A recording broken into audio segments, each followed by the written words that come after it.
Good afternoon and welcome to another edition of the CannaList Conversations. We are here today with João. I'm sorry, you're going to have to do your name just to help me out. He is the founding partner of Gama Glória and is based out of Lisbon. Welcome. How are you?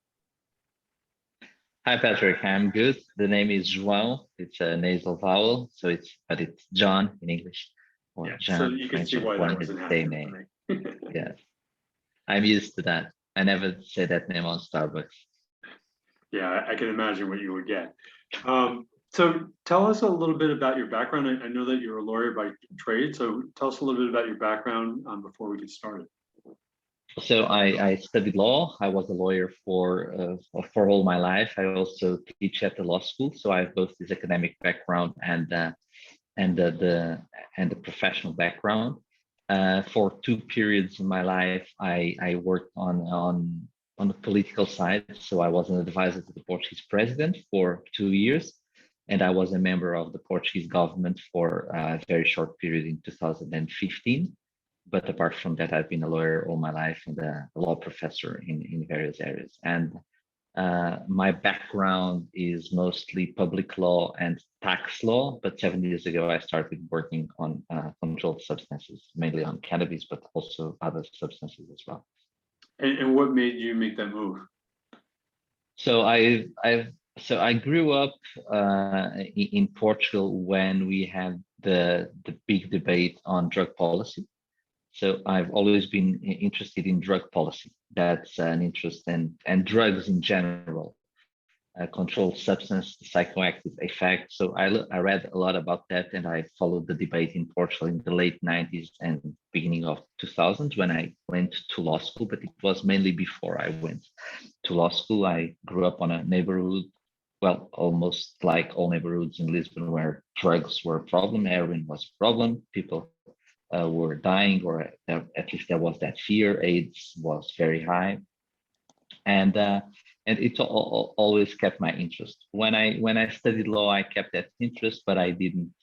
There was nothing to study about drug policy at that time in the law schools. Only on criminal law you would touch something of these subjects. And then fast forward almost 15 years, I started to feel that, as we all now, it's a common place to say, but at that time, things were in 2013 were starting to move, were starting to change, and it was very obvious for me from all that I have studied before and read and thought about it that things would change really fast on cannabis and other substances. And therefore, I shifted my practice towards opportunities in the controlled substances space. And I went after clients that could want to come to Portugal and invest in Portugal and look at Portugal. And I got involved also with the, let's say, broader drug policy community in Portugal and then abroad, doing other things related to drug policy, drug checking, patients, access, and other pro bono work. So I got really involved since then in this in the drug law in more general terms than only cannabis or just cultivation licenses or etc. And just for our viewers, can you give us a quick overview as where things stand in Portugal as far as what can you do, what can't you do?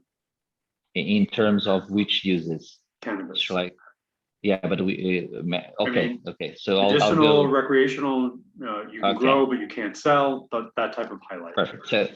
So on medicinal cannabis, we have this is very curious. We have since the 70s in the Portuguese law the possibility to cultivate cannabis.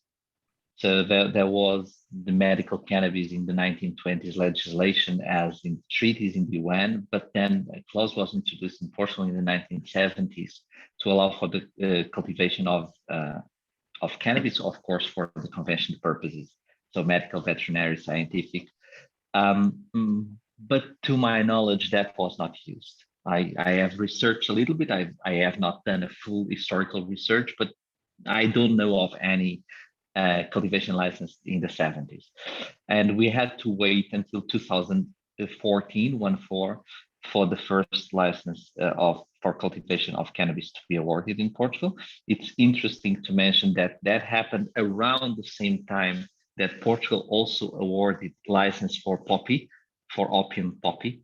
In Spain, opium poppy, as you may know, is a really big culture in terms of impact and licenses. We tried to catch up in the 2013-14 with poppy. That didn't work out well, so we lost to Spain in terms of scale, in terms of the investment we could attract. But of course, the framework is the same: is the controlled substance special authorizations, cultivation, and then manufacture.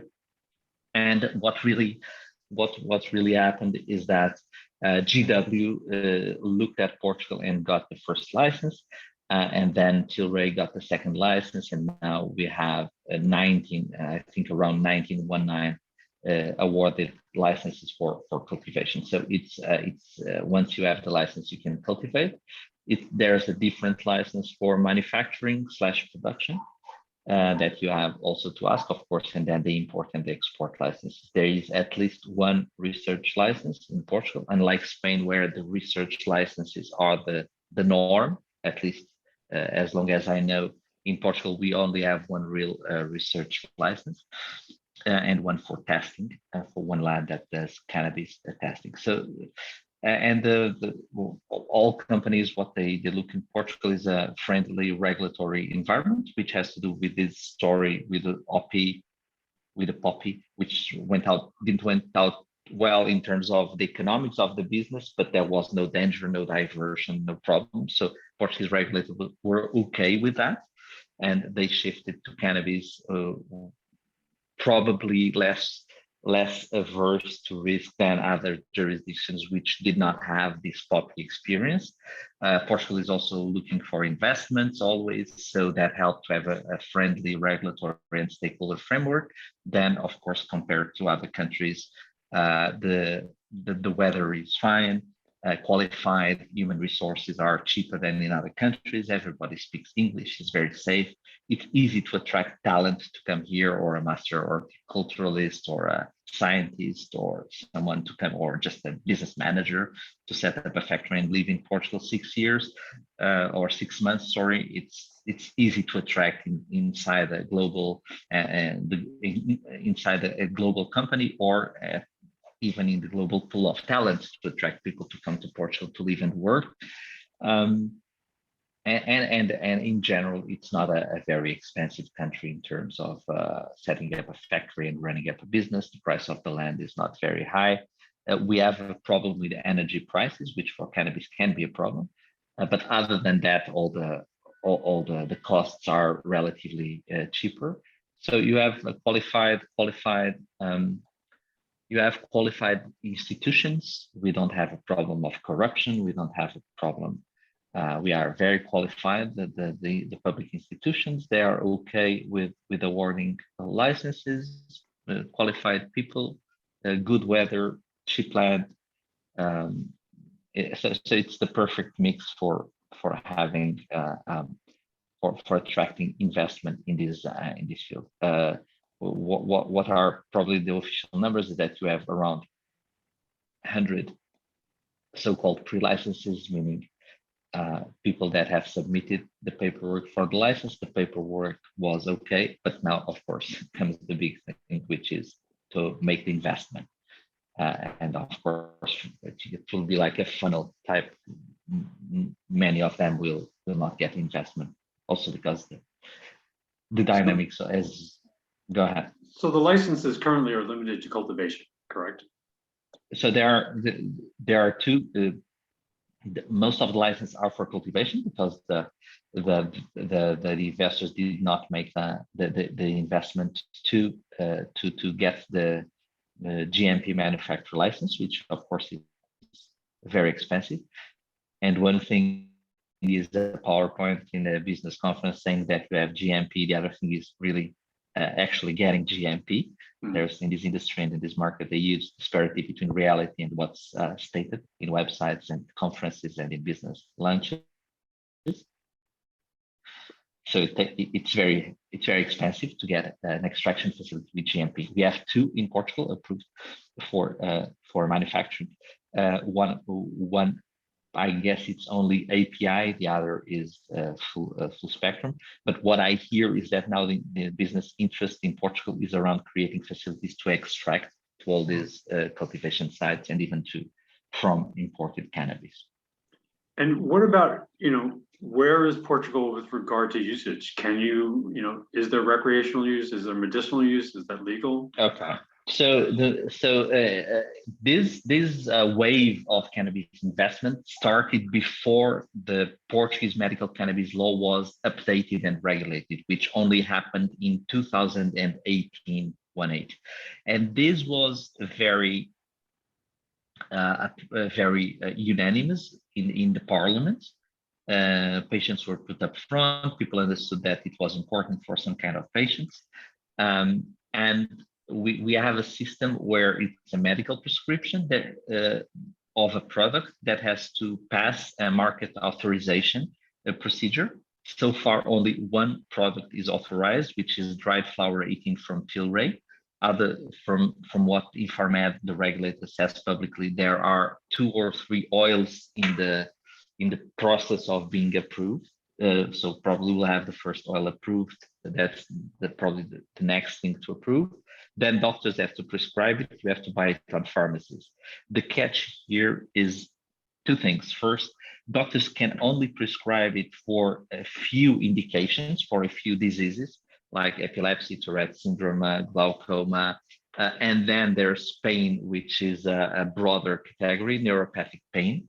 And I believe from my experience, that's where most of the prescriptions are being made. It's around pain because it's dried flower, so it's not extracts. Therefore, it has to be a patient that can use a vaporizer, etc. So not kids, not people that are really impaired, etc. And the other problem in terms of access is that so far there is no co-payment or reimbursement from the state, and there's a legal discussion around that. If medical cannabis is eligible for reimbursements, I believe it is. I believe that's the spirit and the letter of the law that was approved in Parliament in 2018, but that's not yet clear with the authorities. So few conditions and very expensive, of course, products. But the law is there, the system is there, that are prescriptions being made, patients being treated with medical cannabis. So that's the medical cannabis. Other usages, the other usage that's recreational or adult use. On that, I would start to say that the Portuguese decriminalization bill from 2000, which is the law in force, says that you are not criminally prosecuted if you use cannabis, or if you are caught, I'm simplifying here, but if you are caught with a quantity of cannabis that for 10 days, that's 25 grams of dried flower. But this is for personal use. So you cannot open a dispensary, a clinic, or create a retreat, which is, or sell, or even organize. So that's a question as a lawyer I get a lot on the psychedelics front. So people that wanting to come to Portugal to organize retreats, because here it's not a criminal offense to use psychedelics. It's not, but to organize a retreat, it's a criminal offense. So even if there's not many exchanged, even if they don't prove the money, even the fact of promoting and organizing is in itself a crime. So you have people have to be careful when they think that the decrim policy in Portugal allows for everything. It's not the case. So what happens is that under the system, people are, if like if a teenager is caught smoking a joint in public, he'll go to a commission of psychologists or social workers, and if his usage is not problematic, he'll pay a fine. If there's a problematic usage, he'll be referred to addiction treatment or information. Most 90% are just pay a fine. So that's what we have in place.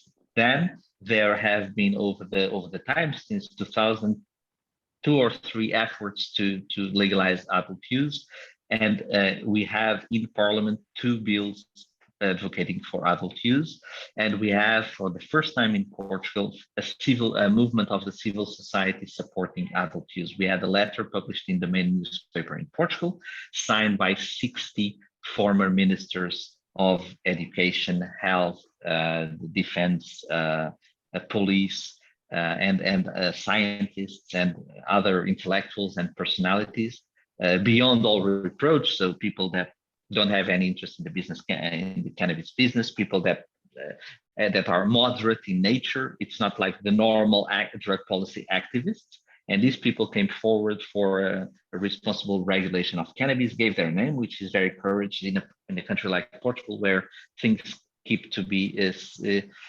things are often very low profile.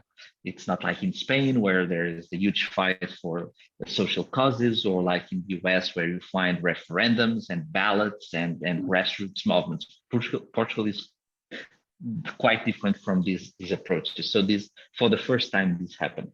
The problem or the question is that, as we are speaking in November 2022, the parliament will have elections. So the budget law was rejected, and we'll have a new parliament coming in on January 3rd, after the January 30 election.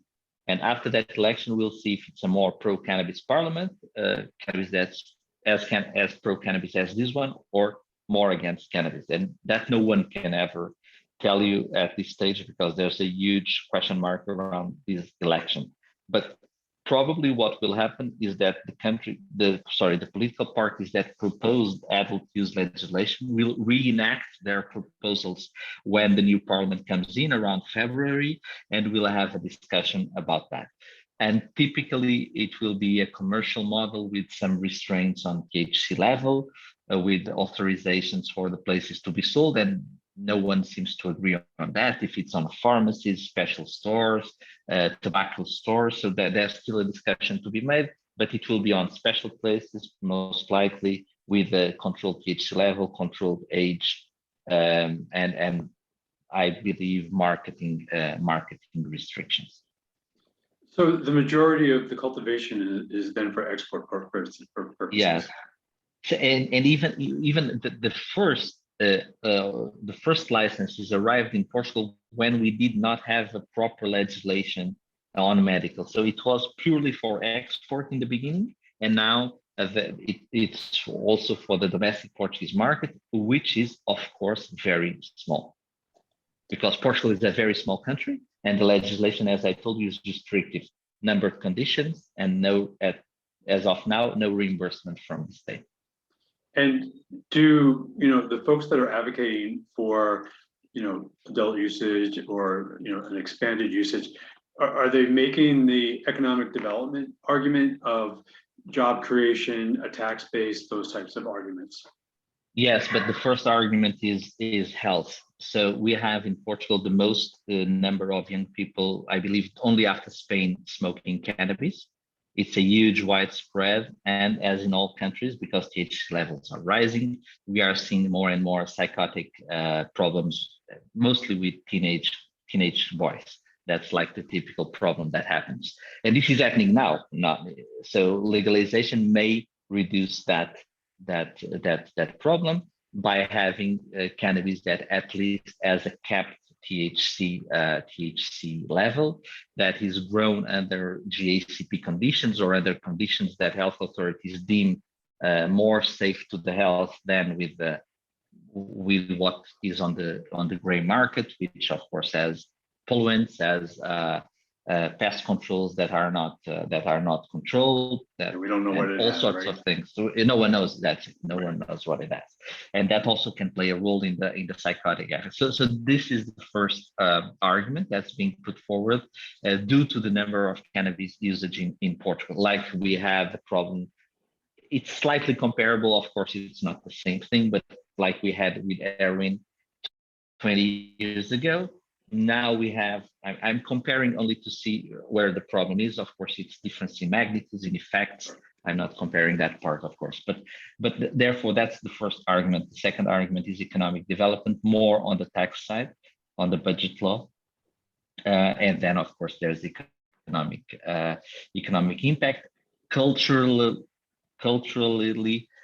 Portugal is not a country where you say that this is great for economic development because everybody's going to get rich selling cannabis people will not like that kind of arguments. It's not according to our culture to be the main argument to look for. And it's cannabis and all other types of industries. In Portugal, people are still inherently suspicious of very liberal, economically liberal arguments. And therefore, that's not the first argument as we've seen in other countries.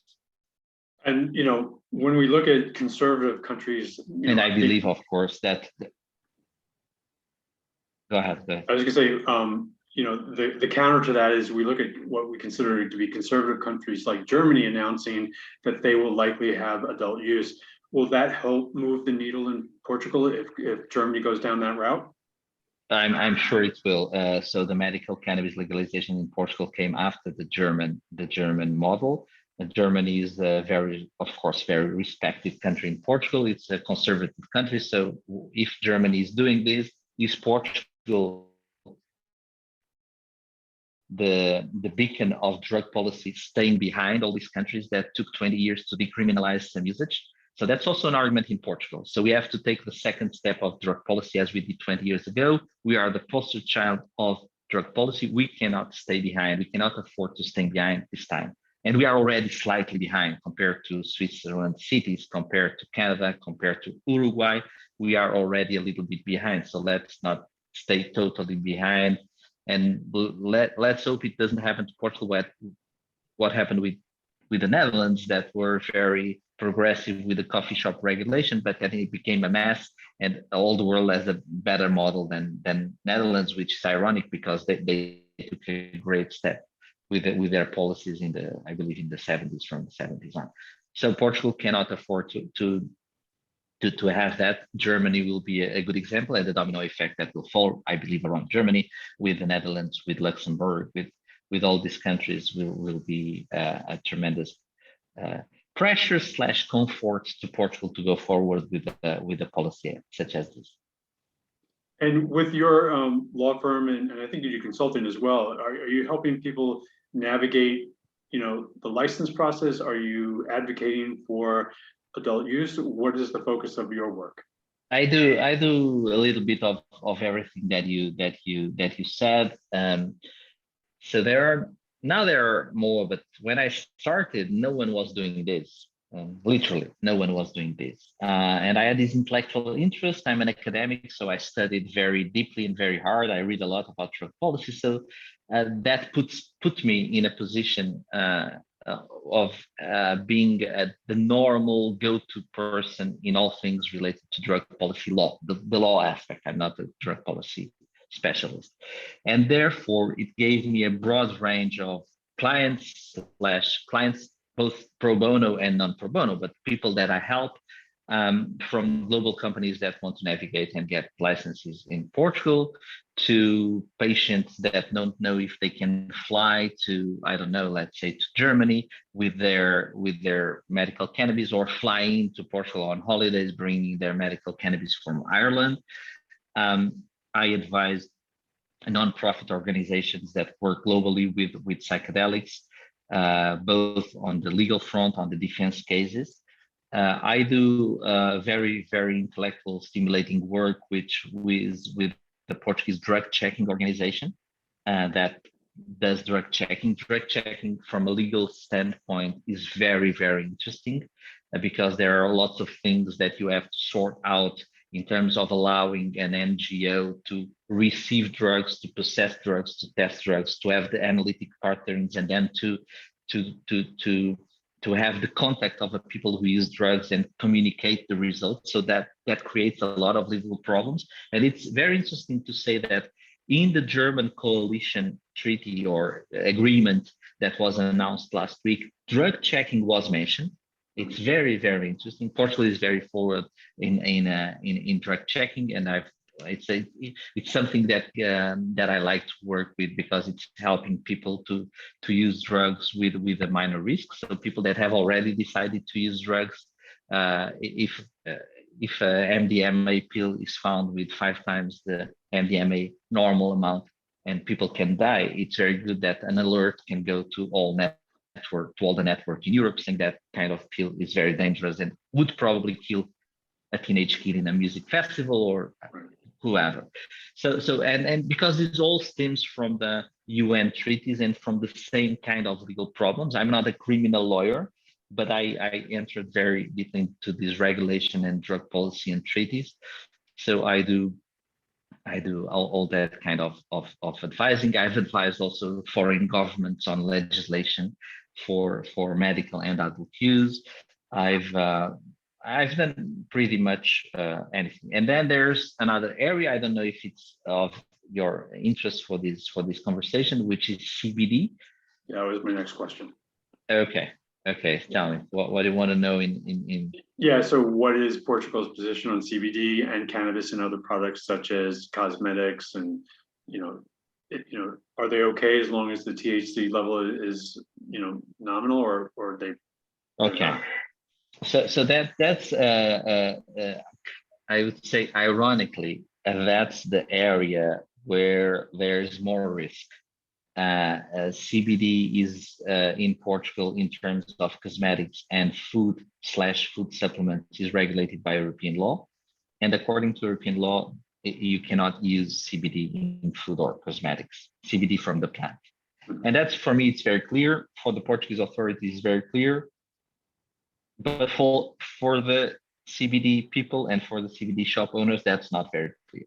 So there's a part sometimes I spend a great part of my weeks,